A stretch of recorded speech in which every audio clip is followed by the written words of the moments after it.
India इस वक्त internationally जो चूरन बेच रहा है वो परसेप्शन बेस्ड है, उसका रियलिटी से कोई ताल्लुक़ नहीं है।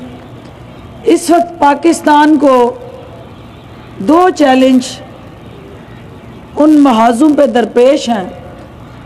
जो सबसे पहला पाकिस्तान का परसेप्शन और फिर कश्मीर में पाकिस्तान का रोल एक रियासत की हैसियत से, और दूसरा इस्लाम का हकीकी चेहरा जिसको डिस्टॉर्टेड करके पेश किया जा रहा है।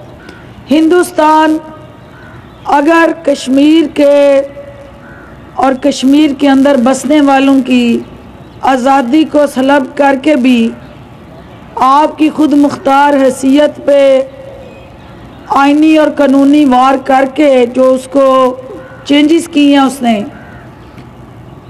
दुनिया खामोश तमाशाई बन के बैठी है, तो इसका मतलब ये है कि वो नेगेटिव कम्युनिकेशन को पॉजिटिव कम्युनिकेशन में तब्दील करने के गुर जानता है।